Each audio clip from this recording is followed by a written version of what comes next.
Thank you, thank you. Akashaya izandla uNkulunkulu bazalwane. Ngobusuku banamhlanje simshaye wena okwenza okufana nomsindo wezwakala ekamla lama-Aram bacabanga ukuthi khona into enkulu ezayo kanti nje uNkulunkulu uyabaxosha. Nathi ake sishaye ihlombe as if we are thousands here.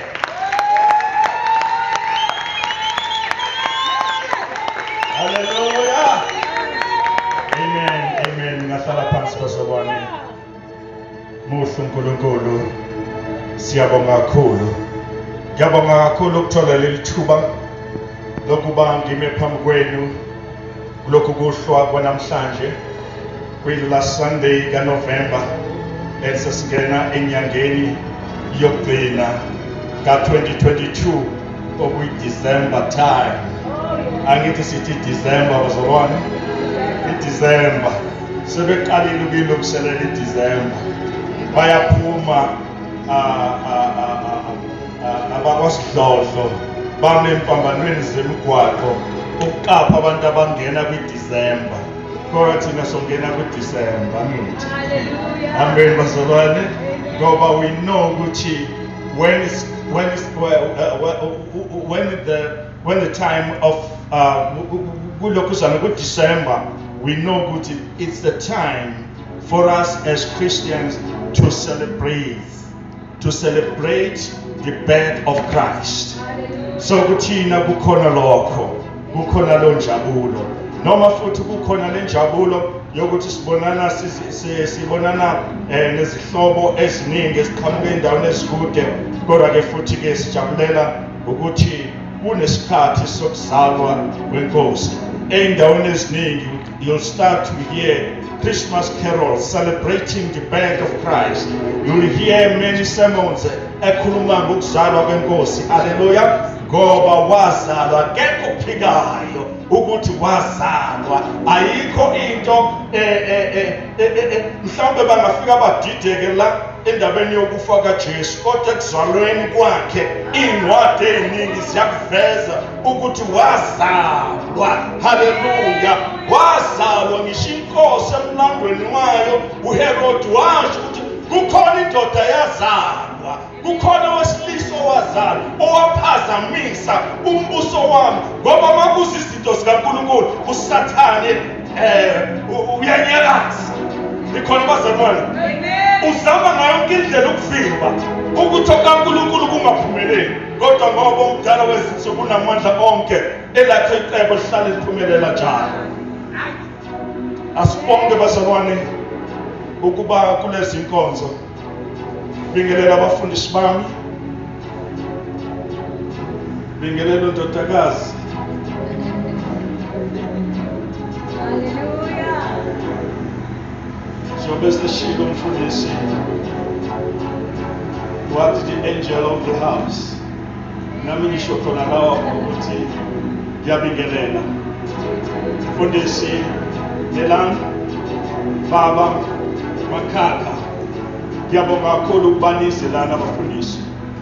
Nize endaweni yala emajuba. The street. Endaweni yasemakadeni ukuba nizokhuluma ngamandla ezulu abizwa kuthiwa yivangeli, ivangeli likaKristu. Athi umpostoli Paul lona anginamahloni ngalo ngoba lona lingamandla kaNkulunkulu. Well bafundisi, ukuthi itulo si-empty doesn't mean ukuthi imbewu ayijalekanga. Ukuthi you only see the few abafika phakathi kwale ndawo, it doesn't mean ukuthi leliswe enilethile ngeke lijaleke. uNkulunkulu uzowenza umsebenzi nithi nizwe ukuthi imithombo yaqhuma. Ngoba uNkulunkulu mayisefikile akekho ongame eqebeni kaNkulunkulu. Nizwe ukuthi the fountains that are running down yofinyelela lezansi la singakwazi ufinyelela khona ngoba uNkulunkulu esifikile eqhumisa imbewu yakhe. Siyabonga bazalwane ukuthi nifikile nizosivuselela. lifikile ukuzobuyisa abantu babizele embusweni kaNkulunkulu. uNkulunkulu anibusise. Akuyinto encane ukushiya amakhaya. Shiya amakhaya bashiye nje benjalo uthi ngiyale angikaze ngifinyelele kulabo bantu, angikaze ngihlale nabo, kodwa ngithemba lona engihamba naye ukuthi ngiyofika ngithola ihlobo, ngiyofika ngithola abafowethu nodadewethu. Ngempela kunjalo, siyabonga, sakhekile sesizihlobo. La sihlangana khona sihlangana nezihlobo enkosini, sihlangana nabafowethu enkosini, ngoba ngegazi likaKristu senziwa saba zihlobo zasezulwini. Athi umpostoli Paul encwadini yabaseFilipi chapter 3 verse 20 athi we are the citizens. Hallelujah. Yes, ama-ID ethu abhalwe SA, South African citizens. But our citizenship is not for yala kodwa yasezulwini. Yila sithi khona ubuntwana bethu, ubuzalwane bethu, ukwazana kwethu kuphelela khona. Hallelujah. Ngakho ke siyambonga uNkulunkulu ngokuba khona kwenu kule ndawo. I-sacrifice engaka. What a sacrifice.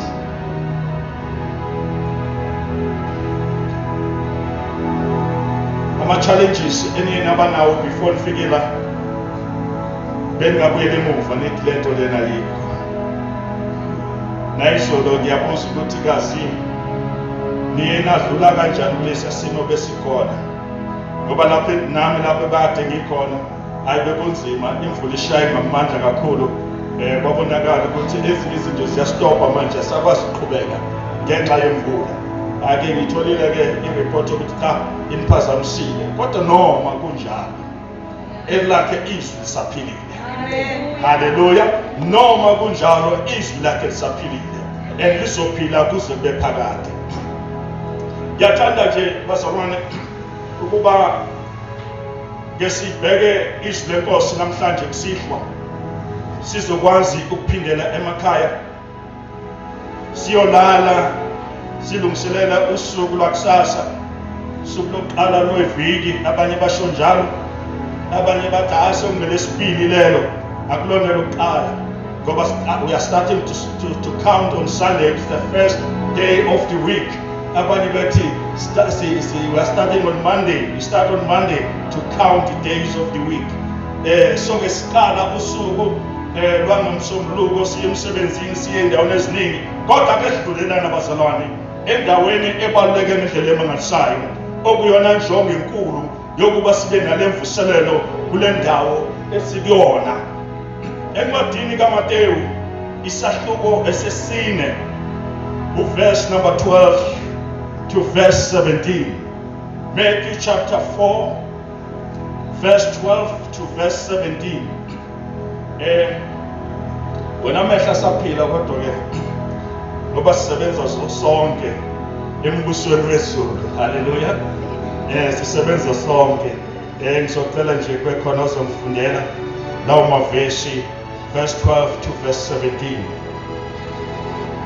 Kuthe esezwile ukuthi uYohane ubotshiwe, wamuka waya eGalili, wasuka eNazarethe weza wahlala eKapenaume elingaselwandle, emikhawulweni yakwaZebuloni neyakwaNafithali, ukuba kugcwaliseke okwakukhulunywa ngo-Isaya umprofeti ukuthi izwe lakwaZebuloni nezwe lakwaNafithali ngaselwandle ngaphesheya kweJordani iGalili labezizwe, isizwe esasihlezi kumnyameni sibonile ukukhanya okukhulu, nababehlezi ezweni nasethunzini lokufa kuphumele kubo ukukhanya. Verse 2 verse 17. Kusukela kuleso sikhathi uJesu waqala ukushumayela nokutsho ukuthi phendukani ngokuba umbuso wezulu ususondele. Amen. Asusizono zami ahlanzi inhliziyo amandla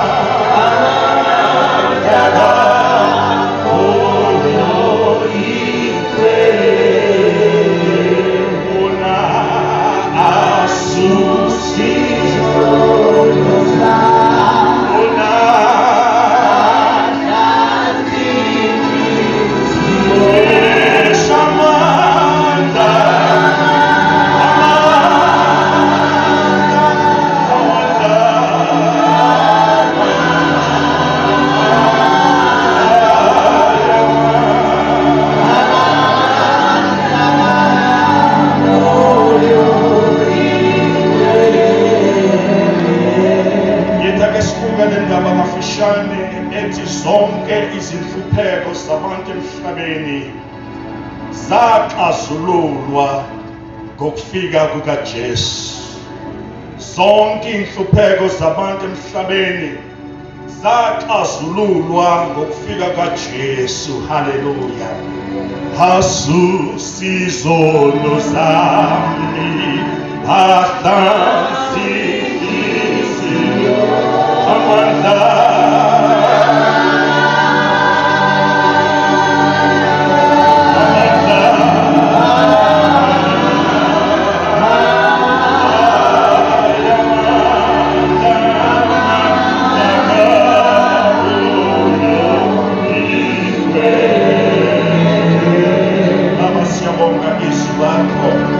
nakusifwa kulesi sikhathi ukuthi lona linamandla, ilona elisibudluza amadwala, ilona eliphihliza izinto ezixakalisile phakathi kwempilo zethu. Sibonga ukuthi liwumlilo oqothulayo nalesi sikhathi Baba, khuluma ngalo ukuthi yonke imimoya evimba ukuthi lemvuselelo iyosebenza empilweni zabantu Baba, namhlanje uNkulunkulu othendwele, khuluma uqashule zonke lezobopho ngegama elihle lenkosi yethu uJesu Kristu.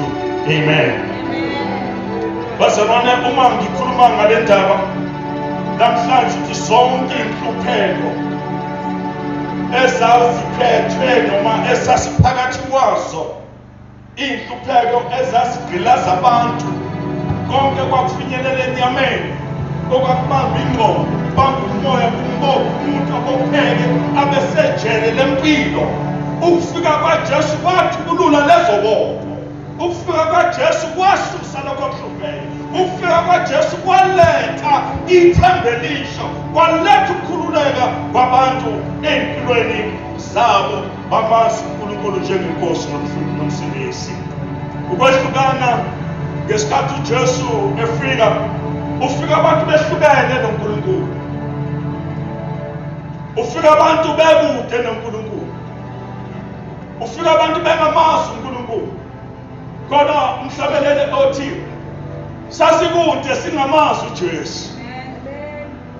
Efakazela into eshiwo umpostoli Paul encwadini yabaseFirst chapter 2, athi nanikude nina noNkulunkulu, nani ngabantu bokuthula, kodwa sefikile uJesu nenziwa abantu nabaseduze noNkulunkulu.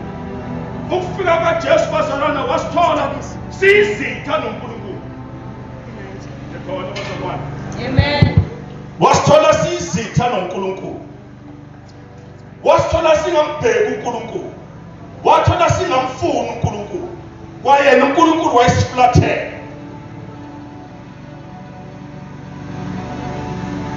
Wafika uJesu sisindwa imithwalo yesono zethu. Sisindwa bazalwane imithwalo yesono zethu. Ukusindwa lokho kwakusho inhlupheko kuthina. Ukusindwa lokho kwakusho inkathazo kuthina. Ukusindwa lokho ngenxa yesono kwakusenza singene noma ikuphi ngoba siyasindwa. Sidinga umuntu ozosithwalela noma ozoqaqulula lo mthwalo esiwuphethe. Kwathi ngelinye ilanga kwakhona indoda eyayithwele ihamba emgwaqweni ithwele bambe lo mthwalo wayo yakutshatha lemahlombe. Uyabona umuntu masehamba isikhathi eside futhi kusinda, umthwalo uyamdonsa, ethi uyaphambili umthwalo uyamdonsa. Hayi waqhamuka umnumzana wayehamba ngeveni, wambona lo baba uthi ukhathele uyajuluka ngenxa yesimo sokuthwala kwakhe, wamzwela wathi baba gibela, uyakuphi? Hayi wayisho indawo aya kuyo. Uma egibela lo baba ngemuva evenini, uma efika evenini uyahlala, umthwalo ubekile emahlombe akhe. Lo baba mayibuka emotweni uthi hawu, lo baba mayifika emotweni ungani engawuthukululi lo mthwalo wakhe ngoba phela sesevenini. Uma ehamba uthi no, angikwazi ukuqhubeka lo muntu ngingamsisi kulesimo akusona, ngoba manje lo mthwalo usesengqondweni yakhe, usemzimbeni, kodwa ingqondo nayo isithini? Ngithwele. Babazalwane, uJesu mayifika ufike sithwele, ufike sindwa imithwalo yezono zethu. Ufika imimoya ikhwele phezu kwethu idlala ngathi. Ufika emakhaya imimoya idlala ngabantu. Awunikhona nina? Uma idlala ngabantu bafika baprofethayo baprofethe. Uzobe khomba ugogo wala ekhaya, uzobe khomba umkhulu wala ekhaya, uzobe khomba u-anti wala ekhaya, uzobe khomba ubaba wala ekhaya.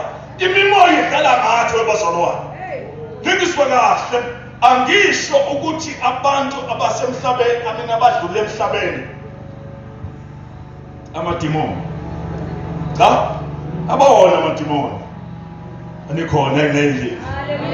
Abawona amadimoni. Amadimoni zingilosi ezalalela uSathane, zaqoshwa zaba imimoya obumnyama. Amen bazalwane. Umphefumulo womuntu umudlule emhlabeni, yini indawo la uyakhona? Esandleni sikaNkulunkulu owenze kahle ulindele ukukhala kwexilongo. Hallelujah. Uthi ugogo wakho uzobuya ekhaya kabuyi. Ugogo njani? Akabuyi. Udlala imimoya efika izenze sengathi ugogo akayena ugogo, akuyena ugogo. uJesu ufikele izinto ezifana nalezo, ukhanyise engqondweni yabantu, ukunikeza iqiniso ngoba uyena yedwa owaziyo ngempilo yomuntu mase sidlule kulo mhlaba. Musukumosha imali yakho, bazokutshela izitori ezingekho.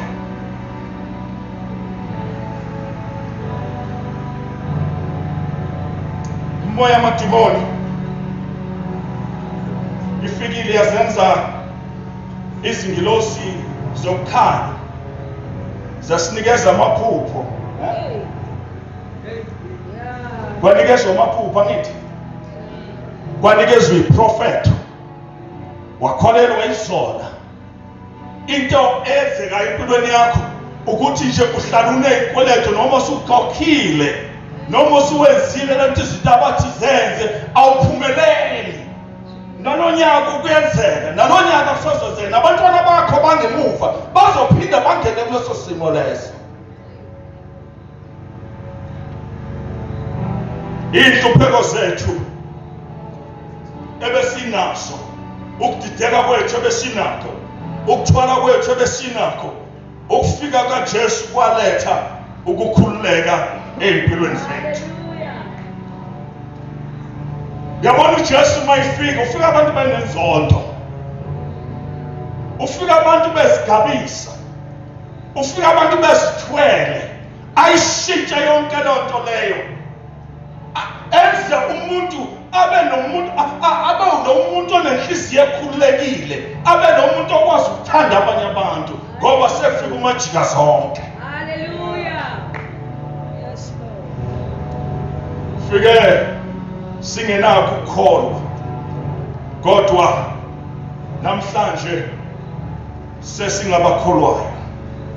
Bazalwane, niyangizwa na? Ukufika kaJesu usithele senhluphekweni. Ukufika kaJesu usithole sinezondo. Ukufika kaJesu ufike sithwele imithwalo. Ukufika kaJesu usithole sidlala imimoya. Abaprofeti bemimoya bedlala ngathi, besikhiphisa inkunzi, besikhiphisa imbuzi, besikhiphisa konke lokho abakushoyo sikholwe yibo. Wafika uJesu kusitelo sikuleso simo, kodwa ukufika kwakhe wasenza sakhululeka. Ukufika kaJesu kwasambulela uNkulunkulu. Besingamazi uNkulunkulu bazalwane, kodwa ukufika kwakhe kwambula uNkulunkulu, kwasenza samazi uNkulunkulu. uNkulunkulu wasambula kithi ngendodana yakhe. Ngekho umuntu ebemazi uNkulunkulu, kodwa kwaba uNkulunkulu osambulayo emntwini ukuze umuntu sabona saluzwa uthando kaNkulunkulu. Uma uJesu esefikile empilweni yethu, saze sathi lwaze lwamnandi uthando kaNkulunkulu. Uma esefikile uNkulunkulu ngoJesu kuthina, sabona sezwe indaba emnandi, indaba yevangeli ngokufika kwakhe emhlabeni.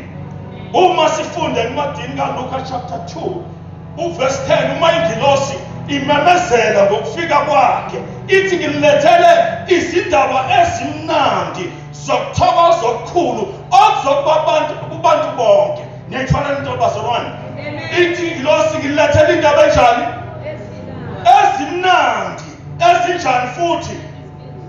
Ezinhle zokuthokoza okukhulu okuzoba kubantu bonke. Yini kube izindaba ezimnandi? Yini kube izindaba zokuthokoza? Yini kube bonke abantu? Yingoba bonke abantu bathwele. Yingoba bonke abantu bakude noNkulunkulu. Yingoba yonke imizamo umuntu ayenzayo ayifikisi uNkulunkulu. Noma ngathi umuntu ulunge kanjani akakwazi ukufinyelela uNkulunkulu. Noma ngathi uzalwa umfundisi akakwazi ukufinyelela uNkulunkulu. Yini indlela yokuthi afinyelele uNkulunkulu, abuyisane noNkulunkulu? uJesu nje kuphela. Uma sikhuluma ngokuthi waletha indaba ezimnandi, is still the good news even today. Indaba kaJesu indaba emnandi namhlanje. It is the good news in your sickness. It is the good news in your poverty. It is the good news in your marriage. It is the good news in your family. La ungakhona ukuzwana, ungekho ukuzwana khona. Uma kufika indaba kaJesu kuba khona ubumnandi. Ngoba yena uletha indaba ezimnandi empilweni zethu. It is the good news even in your situation where we are experiencing izinto eziningi, unemployment igcwele, kodwa makufika kuJesu ufika dashule lamaketanga okuthi ungaphumeleli empilweni yakho. Ngicela sibuyele futhi kule verse lethu esifundile. Lithi lenkosi uJesu wafika kule ndawo, abantu bakhona babehlele bomnyameni, izizwe nabantu bezizwe babe ngaphansi kwethusi lokufa. Laba bantu ababephila kule ndawo uJesu afinyelela kuyo babe ngamazi uNkulunkulu. Kukhona umprofeti ogama lakhe lingu-Isaya, waprofetha ngokufika kaJesu. Wambona engakafiki, wathi uyeza ozokhanyisa, uyeza ozoletha indaba ezimnandi, uyeza ozojika impilo zabantu. Umprofeti. Yes, sir. Wabazalwane, khona abantu abayibiza ngabaprofeti namhlanje. Bezwe igama limnandi ukuthi umprofeti. Sikhulu ukuthi umprofeti. Kodwa lithi izenkosi,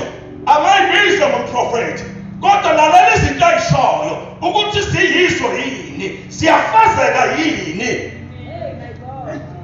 Hallelujah. Ukhuluma zona yini ezenkosi. Uthatha wona imiyalezo wenkosi awunikeza abantu. Noma uthatha emsamo awunikeza abantu. Noma uthatha esigujini awunikeza abantu. Ebesethi kithi umprofeti. Asibathanda abaprofeti hey. Kungagcwala leli thende azathoma umfundisi Melani athi hayi lincane.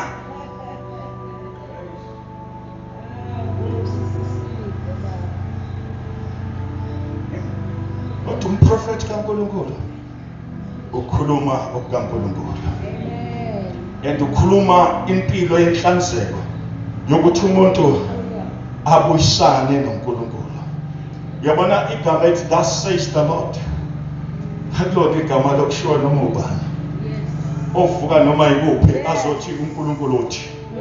Yes, umoya womngoma uthi ngiyavuma. Yebo umoya wobulosi uthi ngiyavuma. Nomoya wa111 ngiyavuma. Kodwa kaNkulunkulu asisebenzi noma kanjani. Awuhlali noma ubani.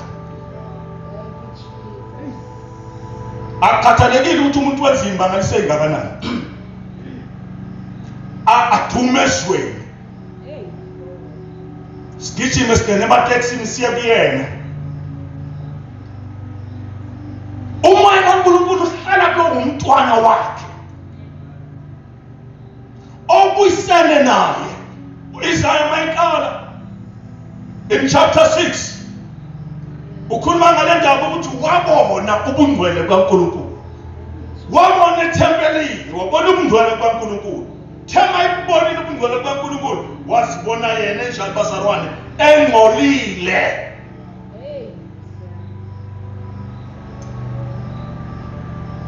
Emva kokungcola kwakhe, ngilosi kaNkulunkulu yathatha ilahle altar yazomuwasha. Wageza isono zakhe.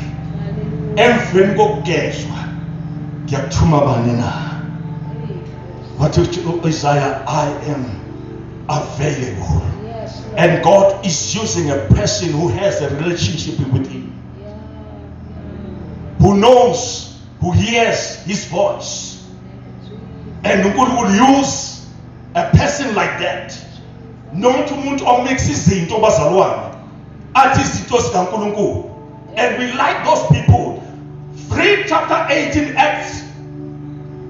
Lapho abantu eSamaria babehlangene. Babehlangana noma babeza ngobuningi babo. Bethi lolu phethe izinto zikaNkulunkulu kanti cha. Akunjalo. Kwathi kufika ivangeli lilethwa uPhilip abantu babona umehluko kwayena lona obizwa igama uSimon wabona amandla asabekayo. Wabona ukukhanya okwasifinyelela empilweni zabantu nasempilweni yokuthi naye angasindiswa athola amandla evangeli. Hallelujah. Bazalwane, sesikhathini esinzima. Isikhathi la ivangeli kaKristu lenzeka noma ikanjani, liphathwa noma ikanjani, abantu besibiza ukuthi bazi inqebo endlini kaJehova bengakhathwanga uNkulunkulu. Abantu besibiza ngamagama ahlukeneyo bengazange bathunywe uNkulunkulu. Bathi bathunywe uNkulunkulu kanti bathunywe imimoya ezodukisa esisweni, ezodukisa abantu, ezodukisa ibandla likaNkulunkulu. Kudingeka amadoda, kudingeka abomama, kudingeka insizwa nento ezithi no ngegama likaJesu. We can't be fooled. Glory to Jesus. Sifundile akithi.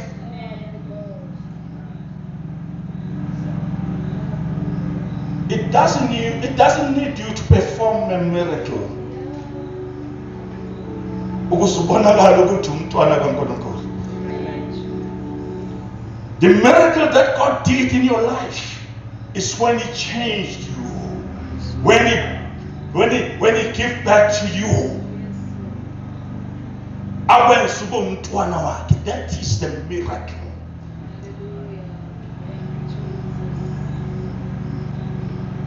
Do you believe in that miracle of Zara Gabusha? Yes, for 9 months umama ethwele kodwa lami ufika kuye it's just a matter of a second akuzale kabusha. Hallelujah. It only needs you ukuba uvume ngomlomo wakho ukuthi uJesu inkosi akuzale kabusha maqedana afbeke izinto zakhe kuwe.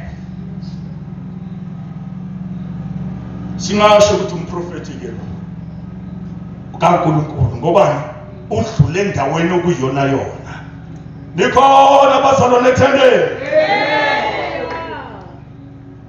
I'm saying tonight, it's still the good news even today. Empilweni yakho yobuthakathaka, empilweni yakho yama-challenges, empilweni yakho yobunzima, Jesus is bringing to you the good news, and He's using these servants ukuthi balethe lawo mandla phezu kwempilo yakho. These are the prophets uNkulunkulu abalethile ukuthi baprofethe ngesimo sakho. Wena ucabanga ukuthi nje mhlawumbe kuzohlatshelela nje kuphela kodwa kuzokhulunywa ngempilo yakho ukuze bekhona uguquko lenzekayo kule mpilo ekuwena. Hallelujah. uJesu wasinikeza leli ivangeli bazalwane ukuba silishumayele. Wasinikeza leli ivangeli ukuba sifakaze ngalo. Athi Apostle Paul encwadini kwabaseRoma chapter 1 verse 16 athi ngalimahloni ngevangeli ngoba lona lingamandla kaNkulunkulu. Hallelujah. Yes, Lord. I'm not ashamed of the gospel. Yes, Lord. Because this gospel, it's God's power Amen. to salvation. Hallelujah. Hallelujah. Amen. Bazalwane ivangeli alidingi ukuhlanganiswa nezinye izinto. Hallelujah. Ivangeli lona lingamandla kaNkulunkulu bazalwane. Lona lilodwa lingamandla kaNkulunkulu. You don't need to mix the gospel of Christ with other things. Hallelujah. It's just the gospel of Christ. I'm not ashamed of preaching that kind of gospel. Glory to Jesus. People are afraid of standing before people that shall never get on the Lord. Bafuna ukugcwalisa ngezinye izinto. Hey, my God. Oh, glory to Jesus. Oh, my God. Yeah. Bayigcwalisa bese siyabusiseka thina. Hey. You know what? Satan is using noma uphephuthelisa izingqondo zethu ukuthi singaboni iqiniso lalingakhona. Kodwa ngithanda into eyodwa ngaleli verse uthi mayefinyelela uJesu endaweni yabaNafthali baZebuloni efinyelela kuleyo ndawo langenhla kolwandle lwaseGalile, izizwe eziningi zabona ukhanya. Izizwe eziningi zazingaphansi kwethuzi lokufa zaphuma ngoba uJesu efikile washumayela ivangeli likaNkulunkulu wathi isikhathi sesifikile phendukani ngene embusweni kaNkulunkulu. Hallelujah.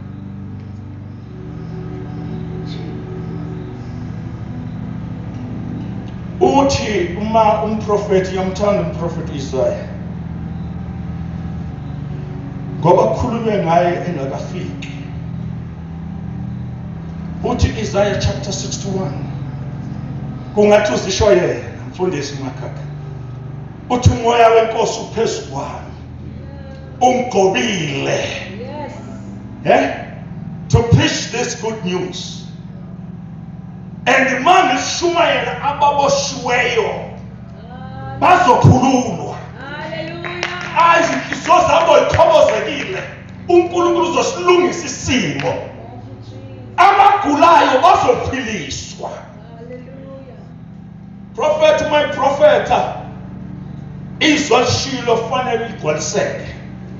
Luke chapter 4 verse 18 wafika uJesu esezelwe bazalwane, wangena esinagogeni, wathi mayehlala phansi bamnikeza incwadi, bamnikeza umqulu. Lithi izwi lenkosi wavula, uma evula lo mqulu wathi umoya wenkosi uphezu kwami, ungigcobile. Uma eqeda ukufunda laba wathi namhlanje ugcwalisekile, wahlala phansi. Lithi izwi lenkosi la ihamba khona, izishosha zazisukuma, izimbungulu zazikhuluma, izithulu ziswa, abangaboni babone, ngoba namandla ayekuye. Uma sehamba esenyukele ezulwini, khona lo mhlabeleli mfowethu angazi noma uyawazi na, athi wenyukele ezulwini onke amandla asekuye. Usho njalo uma ekhuluma kuMateyu 28 athi all authority is. Therefore go. Akusenze lama mregister senziwe yini kodwa sezonziwa yini. La kunomnyama khona nina nizofika ngevangeli nikhanyise. La bekunokudideka khona nina nizofika ngevangeli niqondise kube khona ukwazi.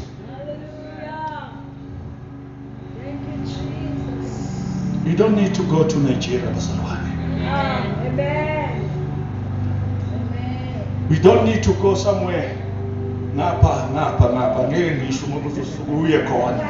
Kodwa somewhere ngapha.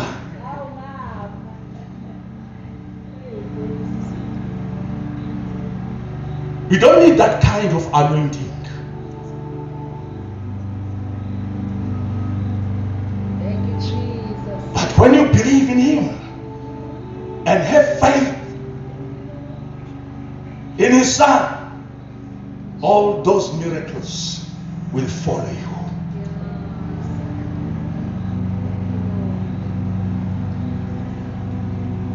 We are ashamed of this gospel, Bazalwane. And that's why we run to places. Last season, it is upon amandla. Ukuthi mangithi nje kwenzeke. Uma ngithi kwenzeke. Uma ngithi ngenzeke. There is a testimony in social media enziwe nedlule. And this pastor was confessing that I've been pastoring a church, but my church was not. It was a disgrace to me. I didn't see any success. God, when I look around, all my neighbor, they were doing so well. They were doing so well. And ngiyaqala nami ukusondela kubo. Ngathi webafowethu nenzamani nina. Ngathi sengiyathela izinto zabantu. Nenzamani nina ukuba isimo senu sibe nje. But come duze. Come duze. We will tell you. Hey, But we will tell you. And they took him somewhere. He bought a ticket. Went there. And mofika labathi wenza ifungo. Wenza ifungo. Once nje wenza mistake encane yaphela ngawe. And he came back. When he came back, things started to move. There was a change.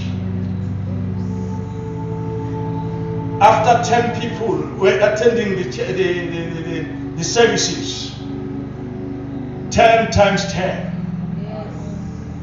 100 times 100, and umnikelo kwakungena i-fertility card anganomsekhona yini, kodwa kwangena laba security zothatha imnikelo.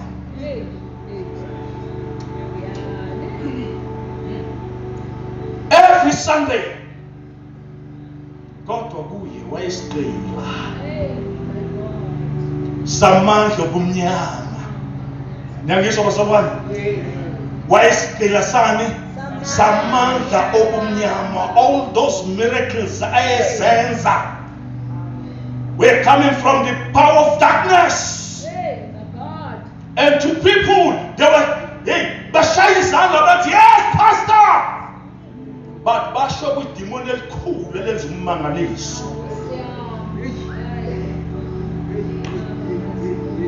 How many of you are running after waters? Bottles of waters? How many are buying teas? How many of you, zonke lezi zinto ezikhona, and trying to set themselves free from the bondage abayithwele? Ukusuka ebumnyameni bethi kuleli khaya kuzoba neyinhlanhla. uNkulunkulu uthulula ama-blessings bazalwane. And when you stick to his principles, uthulula ama-blessings. Nikhona la ebandleni. Uthulula uNkulunkulu ama-blessings. Awubi nasikweletu ngoba lezi zinto siyajika sizodla khona la ekhaya. Hey, my God. Ngoba ifuna umhlatshelo phela. But thank God, kusithumelela uJesu Hallelujah. owayegcwele uqobo, Thank you, Jesus. owathi under this authority, go, Yes, go. thank you, Jesus. Melanda, under this authority, go. Thank you, Jesus. Apostle Kaka, go Jesus. and preach this gospel. Hallelujah. Kulabo bagula nibeka izandla ngegama lami bayakusindiswa. Hallelujah. Okuboshwe lana sezulwini boshiwe. Jesus. Ngoba in this gospel bazona kunamandla. Weke kaqamba umphostoli Paul athi ngiyalethemba leli vangeli ngoba lingamandla kaNkulunkulu. Akasho ukuthi umuzwa kahle, akasho ukuthi linamandla, uthi lingamandla lona liyini? Lingamandla. But I'm not afraid of going to your country. I'm not afraid of all the philosophers abalapho. I'm not afraid of anyone because I know this gospel. Thank you, Jesus. Lingamandla kaNkulunkulu. Thank you, God. Lingamandla kaNkulunkulu. Thank you, Jesus. Lingamandla kaNkulunkulu. Uma selifikile bazalwane, leli vangeli eliphethe amandla kaNkulunkulu. Ngamanye amazwi umuntu elamukela, amukela uJesu, wamukela amandla leli vangeli. Uma amukela uJesu kwesinye isikhathi we don't need ukuba siyongena ekhaya siyokhuleka ngoba usungene namandla. Ngingisho bazalwane, uma usuwamukele lo Jesu usuwamukele ini amandla, yonke into akade ihlupha uguga ngamadolo uthi ngegama lakho Jesu. Thank you, Jesus. Bengaqamba mani umhlabeleli athi ngegama lakho Jesu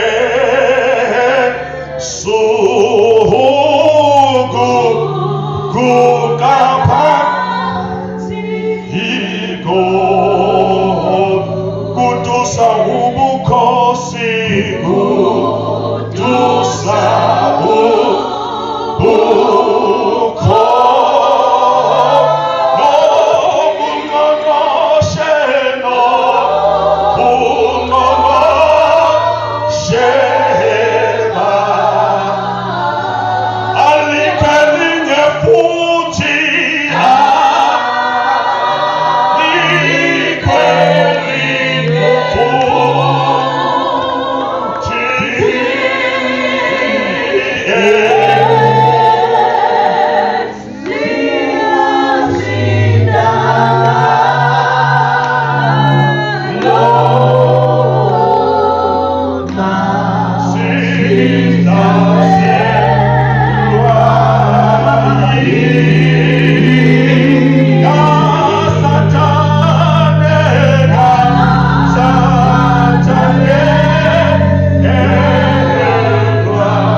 gama kunani kunamandla awucabangi usuhamba naleli gama empini kade uzilo sazile wedwa uhamba naye hamba naye awusadingi ukuguga kulezo ndawo kade uguga kuzo ngoba unegama elinamandla elithi izwi lenkosi mhla efememeza ngezwi elikhulu kwanyakaza iy'ntaba kwanyakaza amathuna heyi kwenzeka iy'mangaliso kwabamnyama ngoba elakhe igama linamandla. Ngesikhathi bezombopha uJesu lithi izwi lenkosi wabuza wathi nifuna bani na ngoba babembona efana nabafundi bakhe bengazi ukuthi ubani abazombamba. Wathi nifuna bani na impendulo yaqhamuka yathi sifuna uJesu.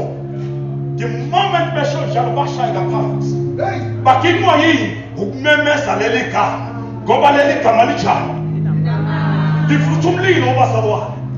Uma imimoya ihlasela biza leli gama, uma isimo singavumi biza leli gama ngoba lona liphethe amandla.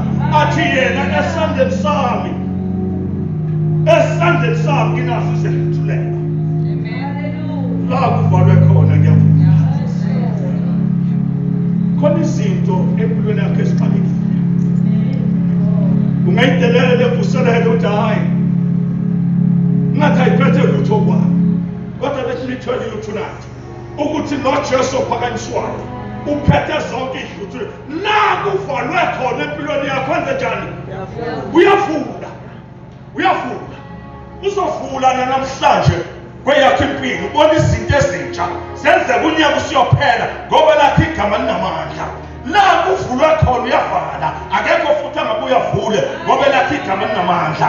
La sekuthiwe sekudeliwe ngawe, la sekuthiwa wena usento yalutho, kodwa uJesu uvusa izinto ezilahliwe ezenze zibe izinto ezinamaqhawe.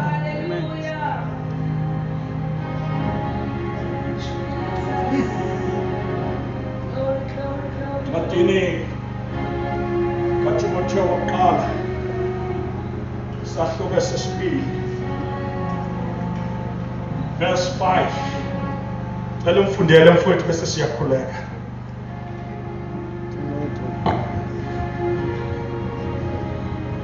Ngoba likhe elinye igama engizolisho phakathi kwenu. First Timothy 2 verse 5.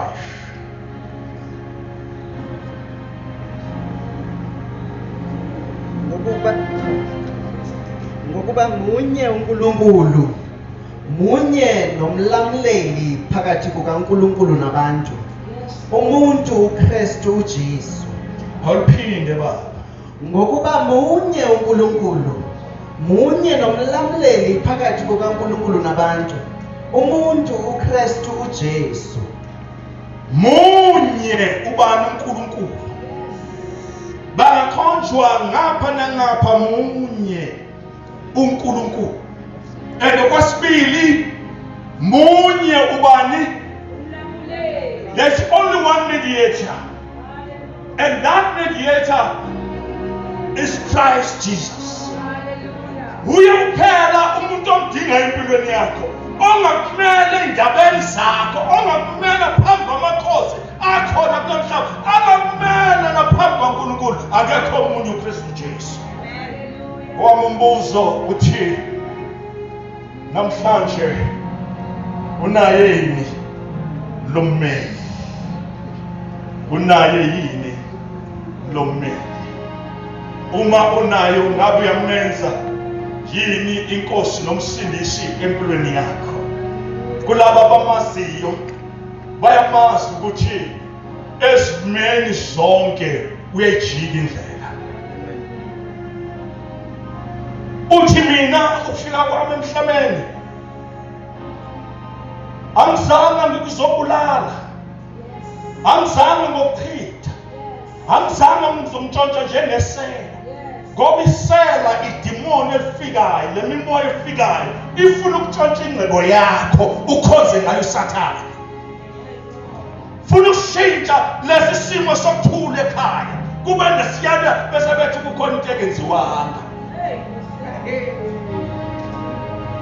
Kodwa uJesu uthi uma ngifika ekhaya ngifika kuwe, yini into engizokuyetha engiletha kuwe? Ngiletha ukuphila ube nakho kuphiphile. There will be an overflow in your life. Hallelujah. If you accept Christ tonight, there will be an overflow in your life.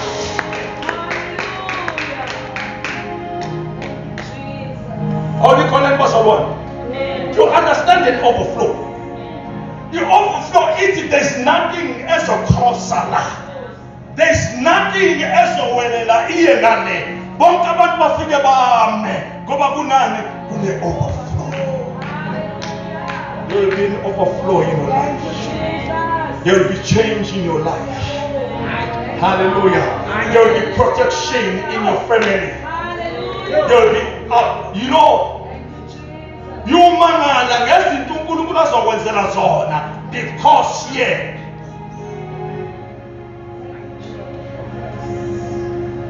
amandla lethiwe evangeli.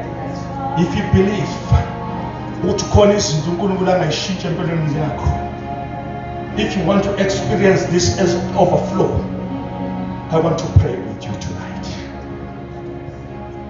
I want to pray with you tonight. Khona khiye abavalile abakhulu abavalile empilweni yakho, abakhulu labo khiye sabathe akunzeka kuvuleki. Kodwa there is one tonight, uthi all power, all authority ekumina, ongenzeka kubantu kuyena kuyenzeka. Come and receive this overflow in your life. Sivala amehlo ethu sizokholela. And I'll ask the worship team to come forward.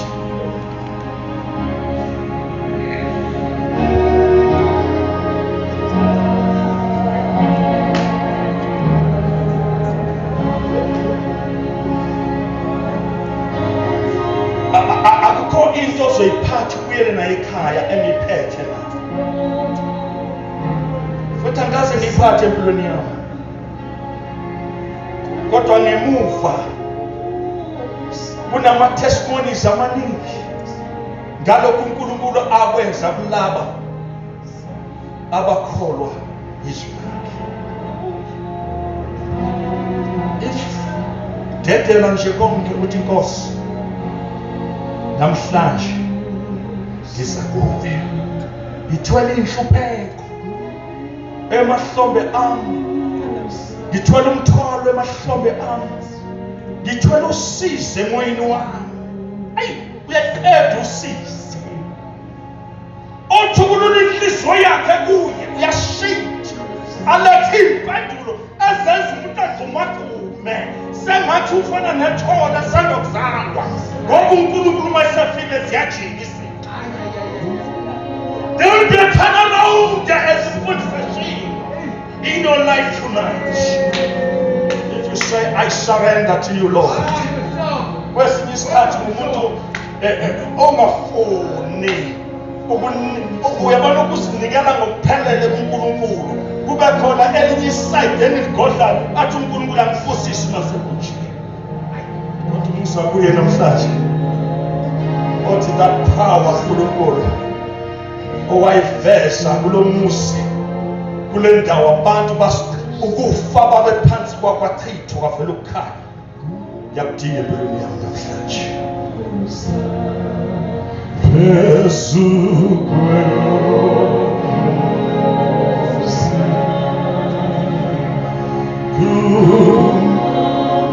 Apostle Kirk, please come forward.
Ngicela ukukhuleka izandla zethu ziphakeme.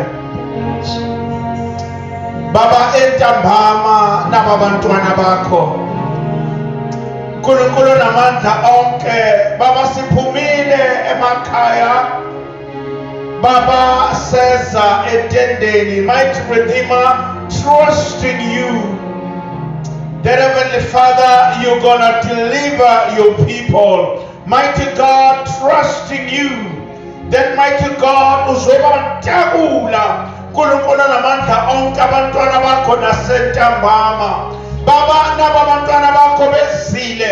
Nkulunkulu namandla onke etendeni. Nkulunkulu engcwele, Baba siyabonga nangamandla atholakala egameni likaJesu. Baba siyabonga nangomlayezo namhlanje entambama osifundisa ngegama elikhona elitholakala. Baba igama elinamandla osinikeze lona, igama esinqoba ngalo, igama esilwa ngalo, igama esiphumelela ngalo. Baba namhlanje entambama uNkulunkulu engcwele naba bantwana bakho Baba besezophuma uNkulunkulu namandla onke ubuya emakhaya Baba ngokuhlukahlukana kwawo. Baba mabazi ukuthi igama likaJesu linamandla, igama likaJesu ilona elisiqobelayo empilweni, igama likaJesu ilona elisinikeza amandla. Ngisho namathiwa sidangele kangakanani, ilona gama elisukumisayo, ilona gama elisiphathisa ngamandla kunanoma isiphi isimo esibhekene naso. Naba bantwana bakho uNkulunkulu namandla onke nasentambama Baba bephakamise izandla zakho, izandla zabo uNkulunkulu engcwele phambi kobuso bakho. Father God, I pray that in the mighty name of our Lord and Savior Jesus Christ, Heavenly Father, you will envelop them, O God. Father, even with the blood of Jesus, Father, I plead the blood over their homes, over their families, in the mighty name of Jesus. I plead the blood of Jesus, oh God, over their situations and circumstances, in the mighty name of our Lord and Savior Jesus Christ. Heavenly Father, with our hands, with our heads, oh God, Father, raised up, mighty Redeemer, we receive your grace and your mercies in the mighty name of our Lord and Savior Jesus Christ. And most importantly, Father, we want to thank you, mighty God, even for your servant, oh God, whom you have used mightily, Heavenly Father, to teach us, oh God, about the power that is found in the name of Jesus. We thank you, oh God, in the name of Jesus. Amen. Come, let's give God a big hand.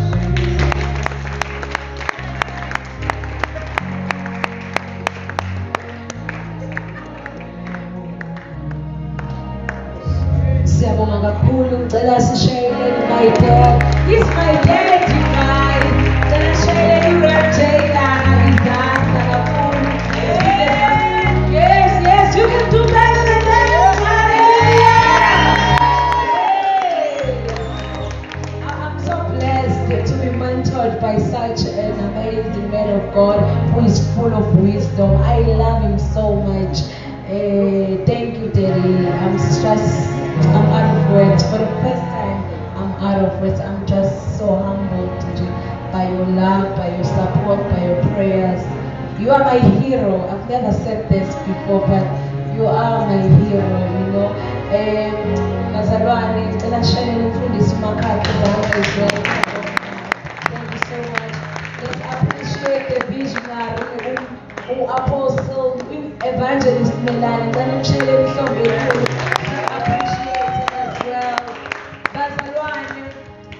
I have exciting news. Before ngisho le nto engizoyisho lesimemezelo, ngicela nje ngishayele uJehova izandla ezinkulu.